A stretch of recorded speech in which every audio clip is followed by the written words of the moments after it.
Hello means நம்ம இன்றைக்கி என்ன பார்க்குறோம் அப்படின்னு பார்த்தீங்கன்னா ரேஷியோ அனாலிசிஸில் இல்லஸ்லேஷன் 15 பார்க்குறோம். நம்ம ரெஃபர் பண்ணிட்டு இருக்கிற புக் வந்து மேனேஜ்மெண்ட் அக்கௌண்டிங். ஆத்தர் வந்து Reddy and Hariprasad Reddy. The following is the balance sheet of A B limited as on 31st December 1998. So liability side asset side கொடுத்துருக்காங்க. ஷேர் கேபிட்டல் டெட்டாஸ் கிரெடிட்டாஸ் கொடுத்துருக்காங்க. 8 lakh, 1 lakh, 1 lakh. Fixed asset 7 lakh. Stock 1,40,000. Debtors 1 lakh. Cash கொடுத்துருக்காங்க. Sales for the year 14 lakh. Calculate the fixed asset turnover ratio. Gross profit ratio is 20%. Turnover அப்படின்னாலே நம்மளுக்கு related to sales அப்படிங்கிறது ஞாபகம் வச்சுக்கலாம். ஓகேவா? So அப்போ அதுக்கான ஃபார்முலா என்னன்னு பார்த்து கொடுத்துருக்குற இன்ஃபர்மேஷன்ஸை வச்சு கண்டிப்பாக இதில் அவைலபிளாக தான் இருக்குது. ஸோ அதை வச்சு நம்ம போட்டோம்னா ஈஸியாக இருக்கும். So fixed asset turnover ratio அப்படிங்கிறது என்னன்னு தெரிஞ்சால் தான் நம்ம போட முடியும். ஸோ எப்படி போடுறதுன்னு பார்க்கலாம் வாங்க. ஸோ இப்போ பொறுத்தீங்கன்னா கொடுத்துருக்க இன்ஃபர்மேஷன்ஸ் எடுத்து எழுதிட்டோம் பாருங்கள். இல்லஸ்லேஷன் 15 ரேஷியோ அனாலிசிஸ் கேட்டிருக்காங்க இல்லையா. ஃபிக்ஸட் அசட் டர்ன் ஓவர் ரேஷியோ கேட்டிருக்காங்க. அதோட ஃபார்முலா என்னங்க? Cost of sales or sales divided by net fixed asset. இப்போ வந்து காஸ்ட் ஆஃப் சேல்ஸ் அப்படின்னு சேல்ஸ் மைனஸ் ஜிபி. நம்மளுக்கு நெட் ஃபிக்ஸட் அசட் இருக்குது. ஓகேவா? ஸோ நெட் ஃபிக்ஸட் அசட் நம்மளுக்கு இருக்குது. இதிலிருந்து நம்மளுக்கு என்ன? காஸ்ட் ஆஃப் சேல்ஸும் சேல்ஸு கண்டுபிடிக்கணும். இப்போ சேல்ஸும் இருக்குது. ஓகேவா? இன்கேஸ் காஸ்ட் ஆஃப் சேல்ஸு கண்டுபிடிக்கிற மாதிரி இருந்துச்சு அப்படின்னா நம்மளுக்கு சேல்ஸும் ஜிபியும் வேணும். ஸோ இப்போ இதில் தேவையான ஐட்டமே பார்த்தீங்க அப்படின்னா இந்த 3 தான். வேறு எதுவும் நம்மளுக்கு தேவையே இல்லை. இதை மட்டும் நம்ம எடுத்து ஒர்க் அவுட் பண்ணால் போதும். ஃபஸ்ட்டு வந்து நம்ம என்ன பண்ணிக்கலாங்க? சேல்ஸ் இருக்குது, எடுத்து எழுதிக்கலாம். சேல்ஸ் எவ்வளவு இருக்குதுங்க? 14 lakh. ஸோ 2 ஃபார்முலாவில் நம்ம யூஸ் பண்ணலாம் அப்படிங்கிறனால இப்போ சேல்ஸை வச்சு போடுற மாதிரி இருந்தால் நம்மளுக்கு சேல்ஸ் இருக்குது. இப்போ காஸ்ட் ஆஃப் சேல்ஸ் கண்டுபிடிக்கணும்னா sales minus GP. So GP என்ன சொல்லியிருக்காங்க? 20% அப்படிங்கிறப்ப சேல்ஸில் 20% அதோட மீனிங். ஓகேவா? ஸோ அப்போ 14 lakhல 20% தான் நம்மளுக்கு ஜிபி வரும். ஸோ இப்போ 14 lakh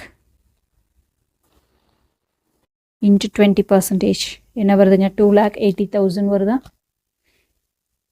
அப்போ ஜிபி கண்டுபிடிச்சாச்சு 2,80,000. இப்போது ஃபார்முலாவில் சப்ஸ்டியூட் பண்ணிடலாமா? Cost of sales equal to sales minus GP. Sales எவ்வளோங்க? 14 lakh மைனஸ் ஜிபி 2,80,000. இப்போ காஸ்ட் ஆஃப் சேல்ஸ் நம்மளுக்கு எவ்வளோ வருது அப்படின்னு பார்த்தீங்கன்னா 11,20,000 வருது. So cost of sales. இப்போ நம்மளுக்கு மேலே இருக்கிற ஐட்டமும் கிடச்சிருச்சு, கீழே இருக்கிற ஐட்டம் ஆல்ரெடி நம்மளுக்கு இருக்குது. ஜஸ்ட் ஃபார்முலா சப்ஸ்டியூட் பண்ணிடலாமா? Fixed asset turn over ratio equal to cost of sales on cost of சேல்ஸ்ன்னு போட்டுக்கலாம். அப்போது காஸ்ட் ஆஃப் சேல்ஸ் ஃபார்முலா எழுதி போடுங்க, அப்போ தான் நம்மளுக்கு ஞாபகம் இருக்குது. Fixed asset net fixed asset. ஓகேவா? காஸ்ட் ஆஃப் சேல்ஸ் நம்மளுக்கு எவ்வளோங்க? 11,20,000. ஓகேவா? டிவைடட் பை ஃபிக்ஸட் அசட் எவ்வளோங்க? 7 lakh. ஓகேவா? அப்போது 11,20,000 டிவைடட் பை 7 lakh என்ன வருது அப்படின்னு பார்த்தீங்கன்னா 1.6 times வருது. 1.6 times. So fixed asset turn over ratio வந்து நம்மளுக்கு பார்த்தீங்க அப்படின்னா அதிகமாக வந்துச்சுன்னா நல்லது. 1.6 times. அதாவது ஃபிக்ஸட் அசட்டை நம்ம அதிகமாக யூஸ் பண்ணுறோம் அப்படிங்கிறது மீனிங். அப்போ எஃபிஷியண்ட்டாக நம்ம பிஸ்னஸ் ரன் பண்ணுறோம் அப்படிங்கிறது மீனிங். இப்போது fixed asset turn over ratio on sales அப்படின்னா சேல்ஸ் எவ்வளோங்க நம்மளுக்கு? 14 lakh divided by fixed asset வந்து 7 lakh. அப்போது 2 times வருமா?